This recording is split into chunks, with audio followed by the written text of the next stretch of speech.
Seahawks fans, wherever you may be. Thanks for listening to the show. Join your hosts, Bill Alvstad and Keith Myers, as we talk Seahawks football.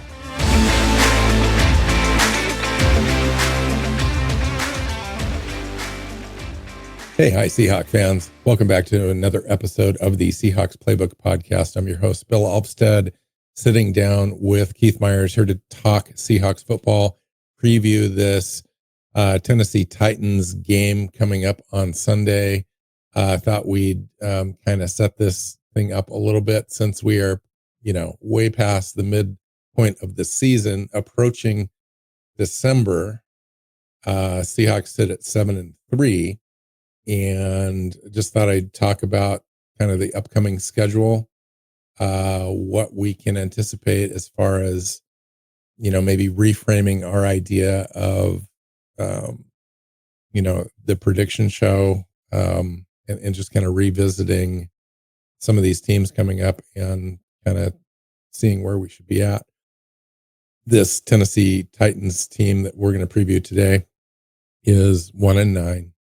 There is apps, and looking at the advanced stats and stuff, there is no way that we should lose this game. This is like as gimme of a game as you can possibly have in the NFL at the 11th game. And then November 30th, we have the Vikings visiting Lumen Field. They're currently at 4-6. There's another win. December 7th, Seahawks at the Falcons. They've imploded and just have a ton of injuries. So do the Titans. They're at 3-7. If Seattle wins those games, we're at 10-3. Looking pretty good. I think, after the next three games, I think people start to feel a little bit better about the season, about the record, about the loss to the Rams. And then we've got a couple of really important games right after that, December 14th and 18th. We've got a Sunday game, and then we've got a Thursday night game. The Colts visit Lumen Field. Colts are at 8-2 right now, have one of the best offenses that the NFL has seen in the last few years. And just scoring tons of points and yards per play, all that stuff is really, top of the league. That'll be a deciding game as well. Benefit on that is it's an AFC game.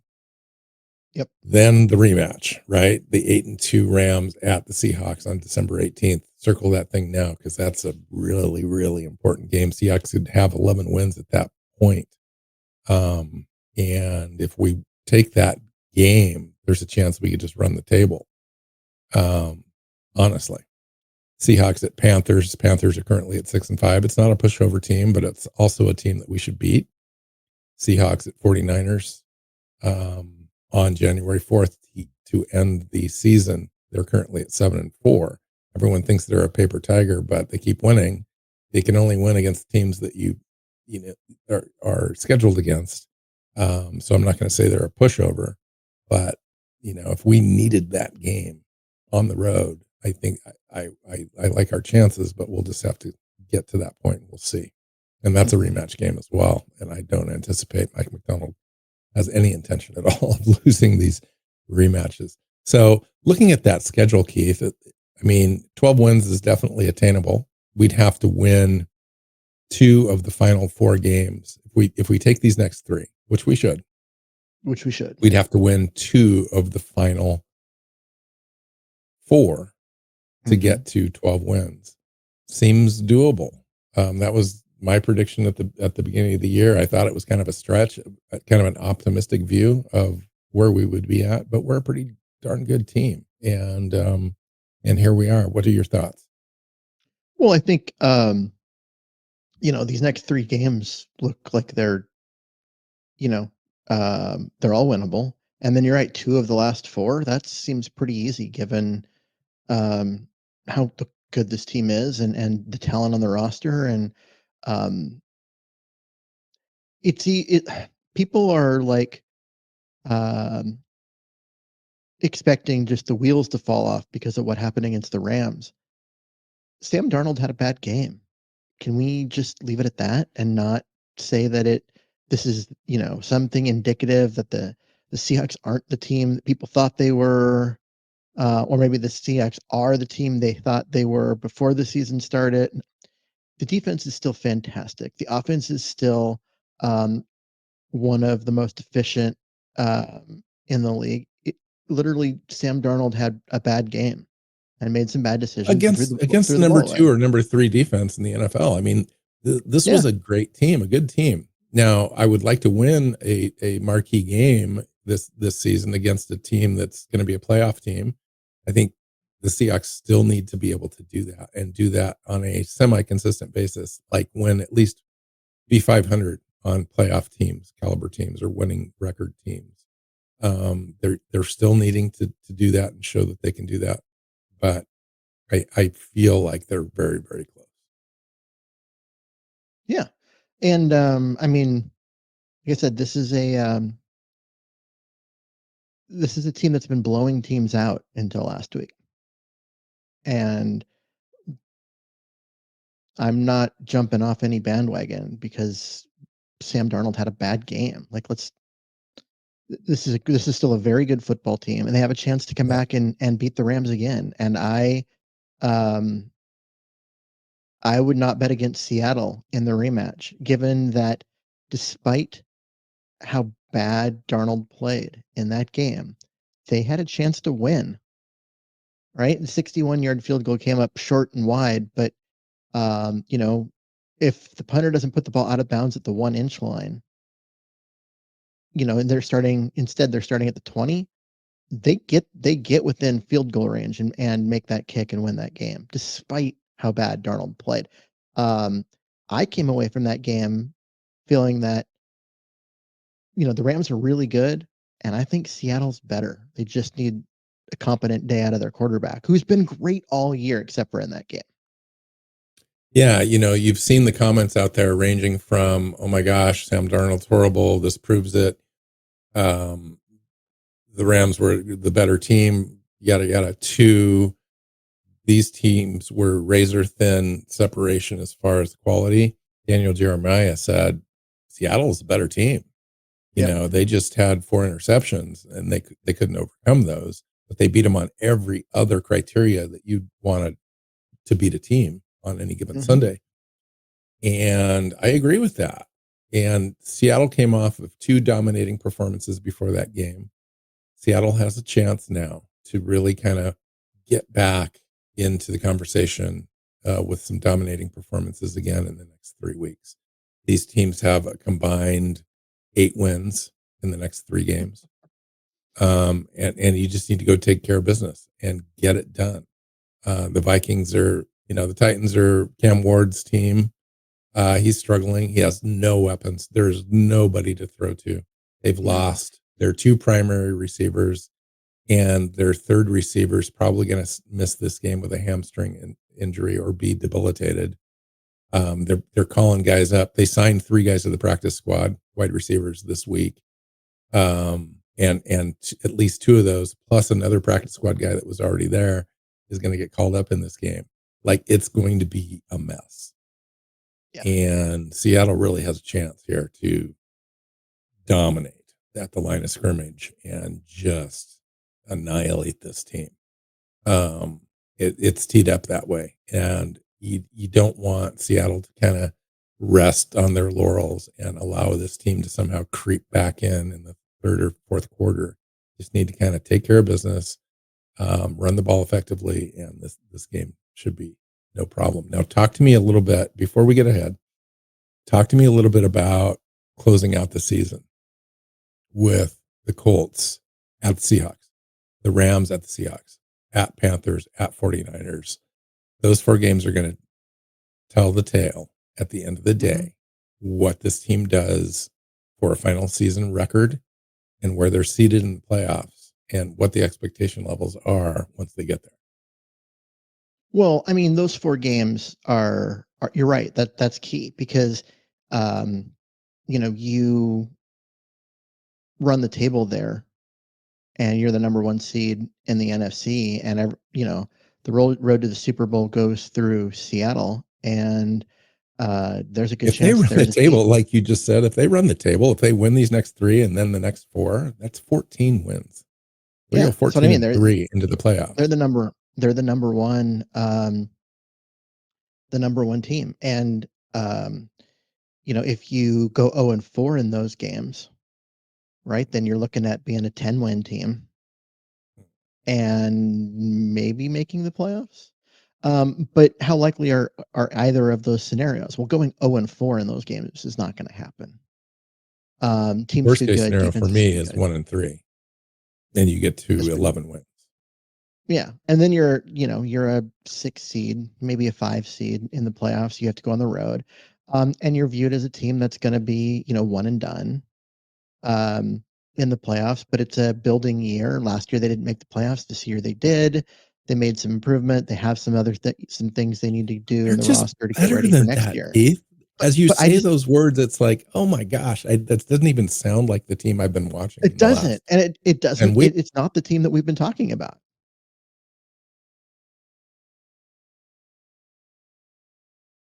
Yeah. Yeah. So let's get this thing, man. I mean, it's sitting right in front of them, right? It's a good team. I think we've lost a little confidence because of that performance that we had. And let's be honest, it's on the shoulders of Sam Darnold. The defense played lights out this last game against a really good, decent team that had been playing incredible. And Stafford had been playing amazing. And we shut them down on offense. We really did. And it was just kind of the Sam Darnold thing that lost this game. And I think everyone's got a little bit of nervousness now, and a little bit of the confidence and the shine on this thing has kind of come off a little bit. And I get that, but there's no reason to expect this team doesn't rebound and bounce back off of that performance and really go back out and dominate team. Now, they've been dominating teams with losing records all season, right? The next 3 teams all have losing records, and we should be able to dominate, really, both lines of scrimmage. And Sam Darnold should be able to find his footing again, and everyone's going to come out of those 3 games going, oh my gosh, Seahawks are back. Well, you got to temper that a little bit, because we did take care of business, but here we got these last 4 games, right? So that's kind of what I'm looking at. You get to mid-December, and that's when this thing starts with the Colts on the 14th. That's really like when everyone's going to be hyper focused on this team and what we do. Okay. So let's get to this. Let's get to this game. So the Seahawks 3 combined losses have been by 9 points total. We're in every game. The defense does that for you. I think, though, where they need to improve and where I'd like to see them start to improve in these 3 games, and I think they can, is they lead the league in turnovers right now. They've got 20 turnovers. The Seahawks are -7 in turnover ratio, but they have 101 point differential. So they need to kind of right that ship a little bit, and this is a good team to do it against. The Titans are bad. They've got a 1-9 record. They've gone through a lot of injuries. They've got a rookie quarterback who doesn't have anybody to throw to. Their defense has like one player that, if I listed their players, you'd hear of a couple of them, and one of them is Cody Barton. He's starting, but Jeffrey Simmons is the guy on their defense that kind of makes it happen, and he's their defensive tackle. And if I would say if Christian Haynes gets the start at left guard, he's going to have some moments in this game. But hopefully that's it. If you can contain one player, I think that's really what they need to be able to do. Everyone else is it's a young roster with not a lot of talent. They're probably going to pick first in the NFL draft next spring. If you're picking first in the NFL draft, you just picked Cam Ward, but Arch Manning is sitting there as a guy that's everyone is like, okay, he's the number 1 pick. Do you do what Arizona did and give up on a first round pick after 1 year first round quarterback to get a different first round quarterback. I don't think so. I think you stick with Cam Ward. I think there's enough there to work with. I think, the folks around the organization, and when you listen to podcasts with some of their guys that do what we do, they really do like the opportunities that Cam Ward has put the team in. Had a nice comeback drive against the Texans last week. Texans has a great defense, and he looked good. He just doesn't have any weapons, and the offensive line is really suspect. And so you just need to start to build a core around him, I think, and I wouldn't give up on it. That would be weird. He hasn't done anything wrong. He just doesn't have anything to work with here. And, he's a little susceptible to turning the ball over. So fumbles. He's got 6 interceptions, 6 fumbles. He's got 9-inch hands. He's given up 41 sacks so far this season. He's not a real rushing threat per se. He can move around a little bit for you and scramble when needed, but he's not going to take off and run. He's only 58% completion guy, 5.9 yards per attempt, which tells you he doesn't have anything around him. Yeah, Calvin Ridley last week broke his fibula and he's out for the season. And he's it. That's the extent of the wide receiver talent. Yeah. A.O. Manor has a hamstring injury. Like I said, he was their number 2. Chamari Dyke has a chest contusion. He's probably out in this game. They're going to bring up Xavier Restrepo as their practice squad elevation guy, and they signed James Proche, Lance McCutcheon, and Christian Wilkerson to the practice squad this week, and at least 2 of those guys are going to get called up. Mm-hmm. And so it's not looking good. And the other, one of the other players besides Jeffrey Simmons on defense to look for is Kevin Winston Jr., their safety, playing really well. But, the offense is ranked 32nd in the NFL. Their defense is ranked 28th. So there's that. Yeah. This is just not a good football team. They really aren't. You look at, points scored, 32nd in the league, points allowed, 28th in the league.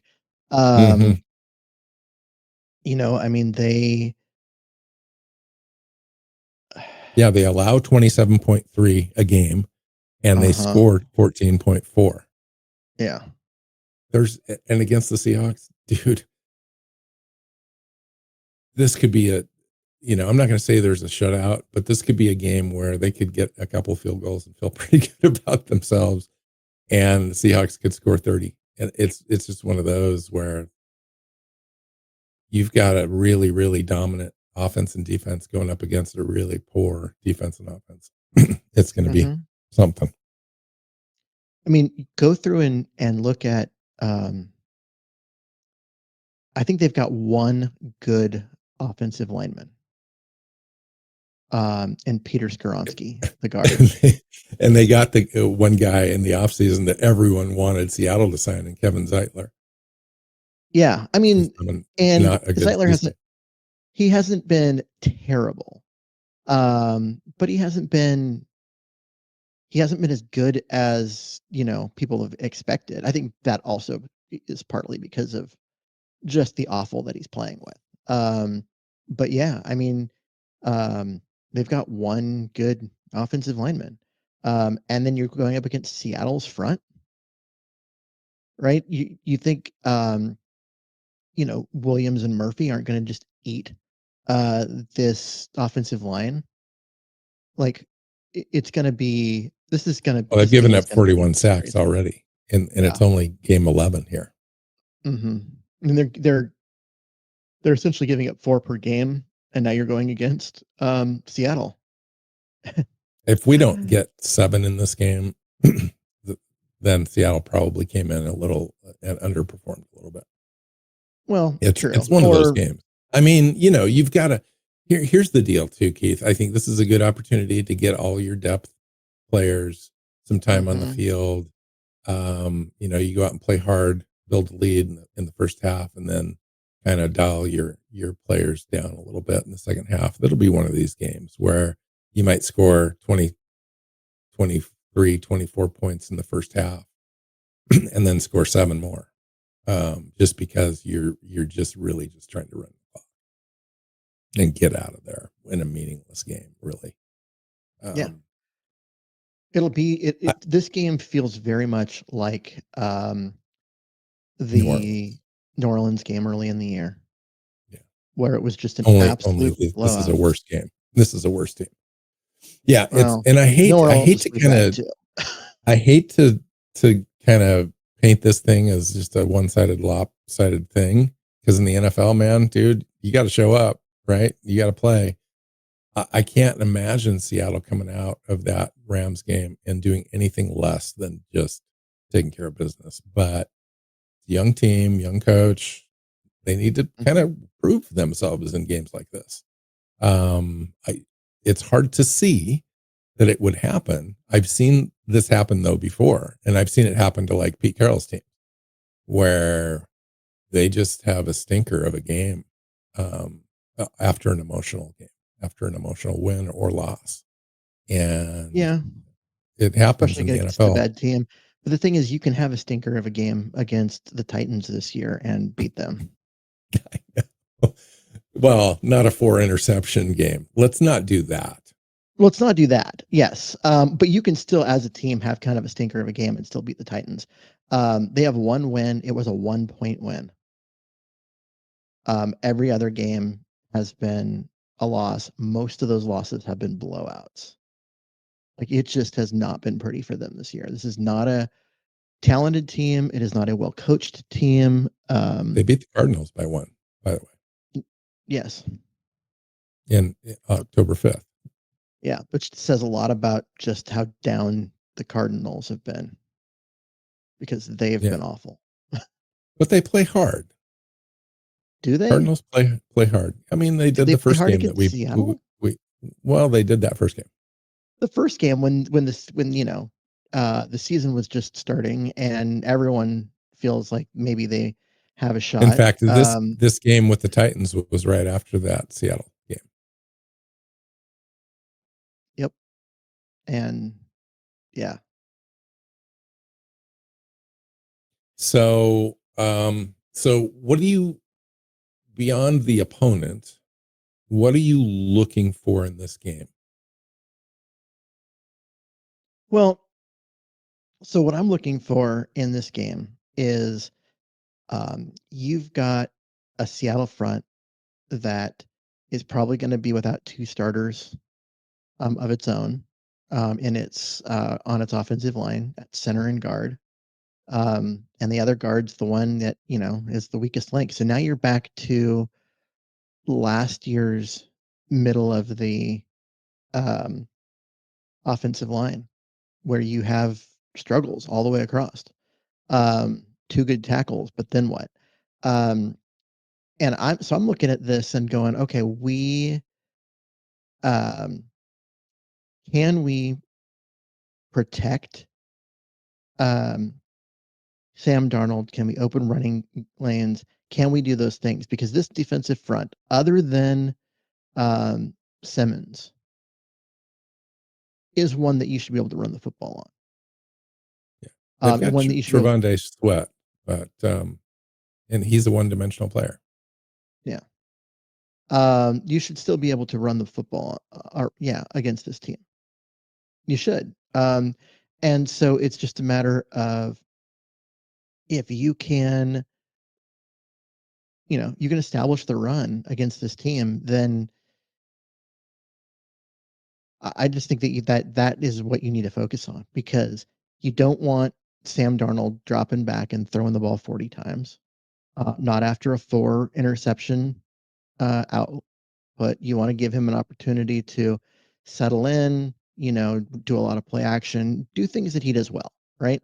And that involves mainly you got to run the ball, but you're playing with 2 backups in the middle of your offensive line, and one of those guys isn't Bradford. So can you establish the run against, Simmons and Sweat in the middle of that defense and be able to run the football? And I think you should be able to, and especially with the outside zone, you run away from Sweat a little bit, and um, I think they should be able to establish the run and really just um, have the running game carry them. But that's really what I'm looking for in this game. I want to see this offense establish the run and just grind it out and tell the Titans that you just aren't going to stop us, and show that. And then defensively, like, just don't make mistakes, and you should be able to walk away with giving up less than 10 points, because this offense just isn't very good. Like, who's going to beat you on this offense? Not the Where's running the talent? backs. I mean, they got Tony Pollard. I like Tony, but also, he's not going to be able to find success with their offensive line against our defensive front. That's it. Cam Ward can make some throws, but he has no one to throw to. They don't have any tight ends, so his short game is not good. Nope, the running backs aren't They're great. literally The tight ends down to aren't people good. I've never heard of before at wide receiver, and who knows? Maybe And the offensive line something happens. and the offensive line isn't that good. Like, Right. this offense is just devoid of talent. It is devoid of talent. It's one of the least talented offenses I've seen in a while. Yeah, it is probably the least talented offense in the league, and I like Cam Ward. I think he's going to be decent, given time and given people around him. But honestly, like, you're talking, you know, the wide receiver talent, the tight end talent, like the offensive line, the running backs. Like, who else does he have? This is just a really bad football team. So I wanted to come back to Gray Zabel. You'd mentioned, these guys are going to be out. Gray hasn't yet completely been ruled out. It's we're recording Thursday evening. It looks like he's probably going to end up missing this game. And why wouldn't he? I would be cautious, unless he's just it was a freak thing. He was hurt, but also he just got better during the week, and there's no structural issues, and he's just ready to go. But I would still put him in a rotation and allow Christian Haynes to play at least half the snaps in this game. But yeah, I think that, you still go out and you next man up this thing and you run the scheme. You mentioned the idea that we're running the same crew back that we had kind of last year. And I'm kind of interested to see it, to be completely honest, and see what the difference is between the schemes.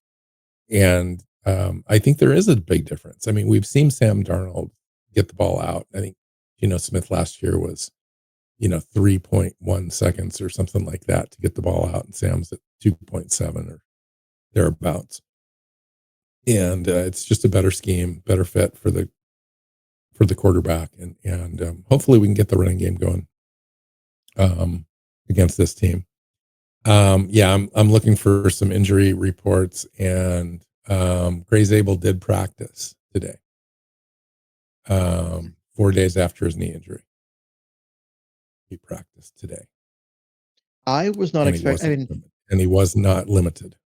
So maybe he was going to play. That's crazy. I just think you're right. I would, if he does play, put him on a pitch count, get Christian Haynes in there, let him heal. This is not a game where you need him. This is not a game where you need Gray Zabel in order to win. You really don't. And so, here's the deal. I'm gonna say this though. I'm gonna overrule you just slightly, in that you still need to protect Sam Darnold. You don't want some stupid play on a bull rush sack or whatever to drive Darnold into the ground, and then we got problems, right? So I would play him, but I think, and then you kind of see how it goes and you pitch count him. I agree with that, but you got to be careful. You got to be careful because Christian Haynes is an unknown quantity to this team and game time situations, and you got to do what you got to do. But I would be cautious because they do have a couple of dangerous players on the defensive front there that, if left unobstructed, could do some damage. Still, I think that you've got to look at this and look at the fact that this is a bad team. You can win without playing the guys that are hurt, and you're going to need Gray Zabel after this game. And so running him out there early on a sore knee might not be the best thing when you can get this win without him. I really think so. Haven't heard any word on Torrey Horton. We'll see there. Everyone else is looking pretty good. Mm-hmm. Tyrese Knight is on concussion protocol. Yes, he is. But I think Julian Love may come back. No, he's got one more week. Sorry. He's got one more week. So he's got another week, but he should be off IR a week from now. And so that'll help. Yeah, be nice to be fully loaded. Mm-hmm. For sure. Yeah. So let's go get this thing. I don't even know. I mean, we're predicting a win. I think the score, if you want to predict a score, that's fine. I already said they might score 6 points, and who knows how many we'll score. What's your thoughts around that prediction? Yeah, 31-6. I think I don't. That doesn't happen very often in the NFL, even with bad teams and good teams. I know. But Vegas is not disagreeing with us. Vegas has the spread on this at 13.5. On the road. On the road. That's got to be the biggest spread of the year, right? That's the biggest spread I have seen in a really long time. That is a big spread on the road, man. That's zero confidence in the Titans to even show up. I mean, that's almost like you score it well at that point. That's kind of what I'm thinking, right? So like 30-6, right? You're not too far away from Vegas's line, and maybe a little bit more optimistic, like we always are. But yeah, it's a good get right game, and I'm looking for discipline. I want to see discipline in this game. I want to see discipline from the offensive line, even if there's running out a couple of replacements. I want to see discipline in the running game. I want to see discipline from Sam Darnold. I do not want Sam Darnold to be pressured and make a mistake. I want to see Sam Darnold pressured and throw it away. I want to see him sacked. I want to see him take a sack. And practice that. This is a good game to practice that. So be intentional. Like we're gonna drop back, 20 times in this game, 24 maybe at the most, right? And if they allow a pressure, 3, 4, 5 pressures, whatever it is, and a couple quarterback hits, and Sam's questionable and he needs to pull the ball down, I want to see it. I want to see the discipline there of him not throwing into a 3-man coverage situation, or something like that. That's kind of what I'm be looking for. And then on defense, just tee up, have fun, go get your mojo, and enjoy the game. To be fun. And it's an early game, so we get that out of the way on Sunday and have the rest of your day to enjoy. Got any plans this weekend? Besides the game? No, I don't believe I do. Other than I've got to get the house clean because I'm going to have a house full of of company for Thanksgiving. So got to get everything ready for that. But no, just it should be watching the game and getting some stuff done around the house. I've got the lines up for all the games this weekend. I just pulled that up. Baltimore is also a 13.5 point favorite over the Jets. Wow.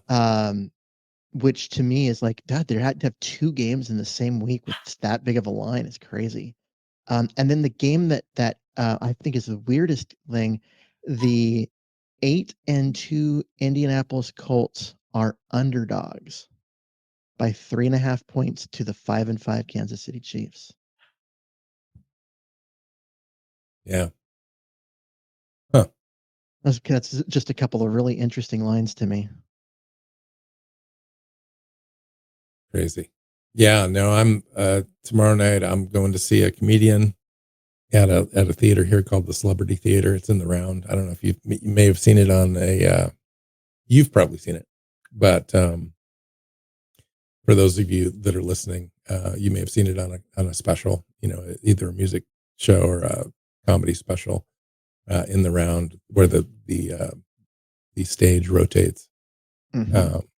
It's pretty cool, pretty fun place to. I'm going to see Tom Papa, a comedian. Cool. I highly recommend if you haven't heard of him, P-A-P-A, Tom. He's funny. He's legit. Now he's kind of an older guy, I would say maybe 50. Lots of life experience, kids, family, pets. He's just genuinely funny. So we're going to that, hopefully have a good time. And then the game, that's it. So let's get this thing and we'll come back next week and we'll talk about the results and we'll talk about looking forward as we go along here. It's going to be an important stretch. 7 games to go. After this, it's 6 games. There's some winnable games in there. There's some games that are going to be toss-ups and it's going to be exciting. It's going to be fun. All right. Find Keith on Blue Sky at Myers NFL. You can find me at NW Seahawk. The show is Seahawks Playbook Podcast. And until next time, go Hawks. Go Hawks. Seahawks Playbook Podcast listeners, thanks for joining us for another edition of the show. You can find us on Twitter. Bill is at NW Seahawk. Keith is at Myers NFL. And the show is at Hawks Playbook. You can listen and subscribe to the show at SeahawksPlaybook.com.